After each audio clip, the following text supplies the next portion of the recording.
আমি খবর পেলাম যে গার্লস বুটজঙ্গের কিছু ছাত্রীরা তারা কী বা কী কারণে প্রেয়ার মিটিংয়ে যখন যায় আজকে এখানে সেন্সলেস অবস্থায় পড়ে গেছে এবং এটা খবরের মিডিয়ার মধ্যেই জানাজানি হয়েছে ব্যাপারটা। আমি যখন খবর পেলাম আমি এই কিছুক্ষণ আগে আমি খবরটা দিয়েছি। পেয়ে এখানে যিনি MS আছেন ওর সাথে যোগাযোগ করে বললাম যে একটু দেখা। আমি শুনলাম যে মাননীয় মুখ্যমন্ত্রী এসে গেছেন এবং 11 জন ছাত্রী এখানে যারা আছে এখন ওদের সাথে কথা বললাম।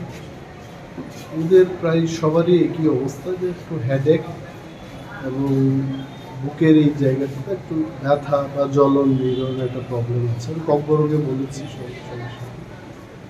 তো ডাক্তারবাবুদের থেকে যা জিজ্ঞেস করে জানতে পারলাম যে ওনারা ডাক্তারি ভাষায় যেটা গ্যাস ফর্মেশন হয়েছে এই ধরনের একটা ট্রিটমেন্টের ব্যবস্থাপনায় ওনারা আছে এবং একটা স্পেশাল ইনভেস্টিগেশন টিম অলরেডি এই হস্টেলের খাবারে কোনো ধরনের প্রবলেম হয়েছে কিনা এগুলো দেখার জন্য একটা টিম গেছে। সেটা রিপোর্ট পাওয়ার পর they will decide what will be the next course of treatment.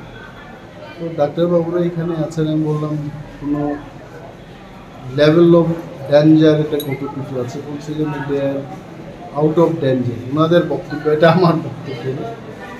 তো আরও একটা বিষয় হলো এই ধরনের ঘটনা কিন্তু বিভিন্ন হস্টেলে একজন দুজন করে অনেক জায়গায় আমি লিডার অফ অপোজিশন যখন ছিলাম তখনও আমার কাছেও এই ধরনের কিছু কমপ্লেন আছে এবং কোনো ক্ষেত্রে আমি শিক্ষা দপ্তরের যে বা যারাই আধিকারিকরা আছেন তাদের বলে থাকি যে আপনারা চেকিং করুন টাইম টু টাইম, এগুলোকে হাইজিনিক যে ফ্যাক্টরগুলো এটা দেখতে হবে।